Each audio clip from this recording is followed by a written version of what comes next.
Assalamualaikum warahmatullahi wabarakatuh. Bismillah, alhamdulillah, wassalatu wassalamu ala rasulillah wa man tabi'ahu wa mawalah amma ba'dah. Saya akan mencoba mengutarakan dalam satu segmen ini dengan judul Majelis Rebahan. Karena kita akan mencoba membahas atau mereview postingan-postingan yang ada di Facebook atau ada di manapun, yang penting itu bermanfaat. Sebagaimana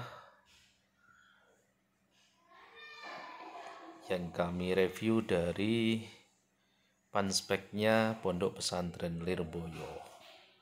Di sana mengulas tentang hukum menumpang jaringan wifi.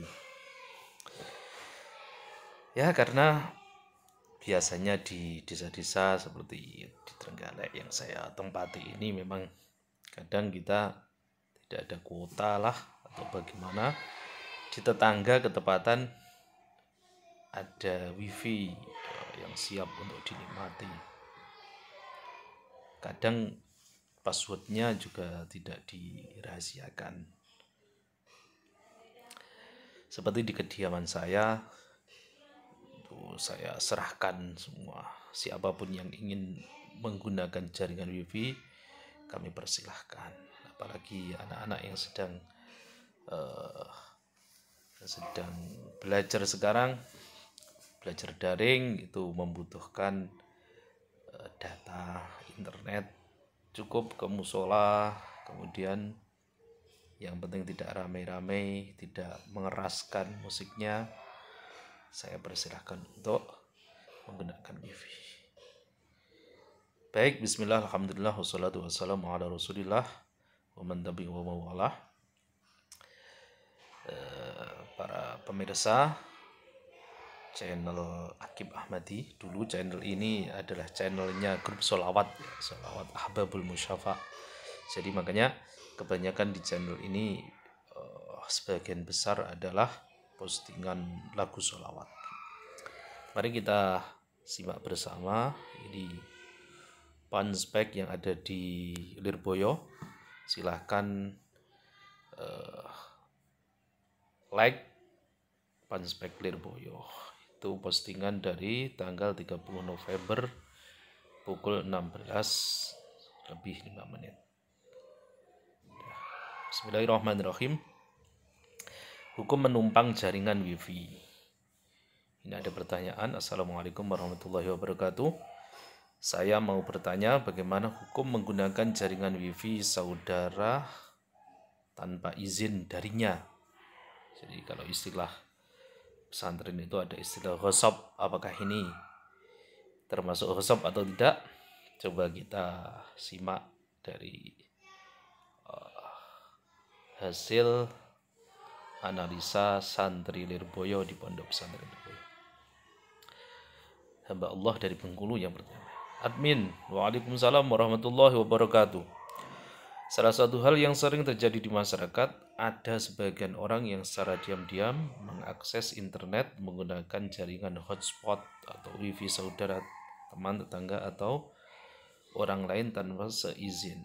Dan ini seringkali disebabkan karena pemilik hotspot atau wifi lupa mengunci jaringan internetnya dengan sandi atau password. Dalam sudut pandangan fikih, perilaku mengakses jaringan internet orang lain tanpa izin diperinci sebagai berikut. Pertama, apabila seorang memiliki keyakinan bahwa wifi tersebut hanya digunakan secara pribadi dan pemilik wifi tidak rela jika wifi-nya dimanfaatkan olehnya, maka menggunakan wifi tersebut hukumnya haram. Jadi tetap kita analisa dulu pemilik wifi itu apakah ketika barang-barang yang mereka miliki kita pakai itu rela, berarti wifi-nya halal. Kalau ada indikasi tidak rela, maka itu merupakan ghosab. Kedua, apabila seseorang memiliki keyakinan atau dugaan kuat bahwa pemilik wifi rela jika wifi-nya dimanfaatkan olehnya, maka manfaat wifi tersebut diperbolehkan meski tanpa sepengetahuan pemilik wifi. Jadi yang harus kita garis bawahi adalah memiliki keyakinan atau dugaan kuat bahwa pemilik wifi rela. Jadi hal ini senada dengan fatwa Ibnu Hajar al-Haytami sebagai berikut: wasu'ila bima lafadhahu hal jawazul akhdhi bi ilmi ridha. Ada pertanyaan, apa yang diungkapkan ketika apakah diperbolehkan al-akhdhu bi ilmi ridha min kulli syai'in am makhsusun bi ta'amid dhiyafah. Ini fajaba bi qawlihi alladhi dalla alaihi kalamuhum annahu ghaira makhsusin bi dzalika wa sarrahu bi anna ghalabata dhanni kal ilmi fi dzalika wa hina idzin famata ghalaba dhannuhu annal malika yasmahu itu memberi toleransi lahu bi akhdi syai'in muayyanin mimarihi jazalahu akhdhu thumma in bana khilafu dhanni lazimahu dhamanuhu. Ini sudah ada artinya.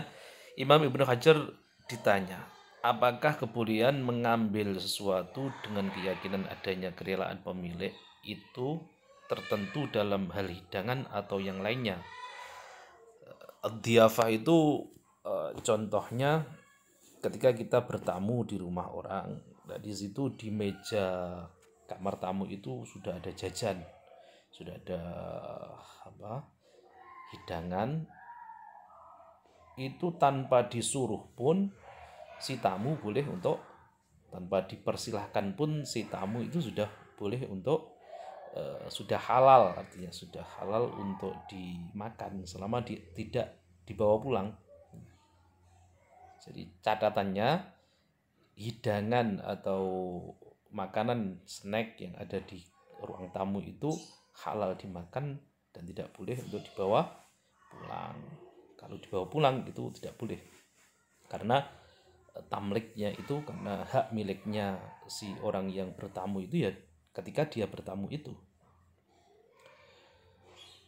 Nah ini apakah berlaku untuk semuanya, tidak pada makanan saja?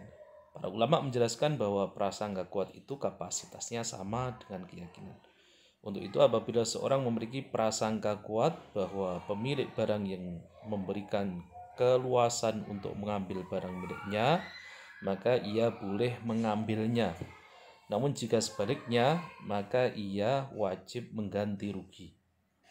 Itu ada di dalam kitabnya Ibnu Hajar al-Haytami, Al-Fatawa Al-Fiqhiyah Al-Kubra, juz 4 halaman 116.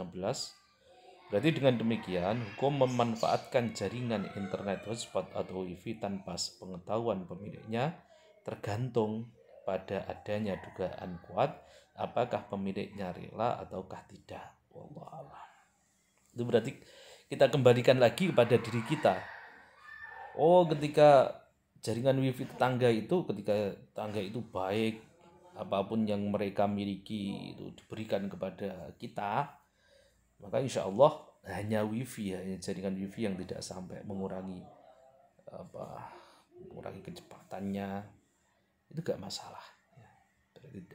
Tapi kalau ada keyakinan kuat mereka tidak rela, tidak ulima ridhahu, kalau dalam bahasa santrinya tidak diketahui ridhonya, berarti jangan memberanikan diri untuk memakai akses internet dari tetangga. Ya, itu cuma seperti itu. Jadi kesimpulannya, berarti apapun yang kita gunakan dari tetangga kita itu harus sesuai dengan keyakinan, apakah keyakinan kuat apakah tetangga itu ridho atau tidak, ulima ridhohu, diketahui ridhonya atau tidak. Coba kita lihat komentar-komentar. Ini sudah mati ya.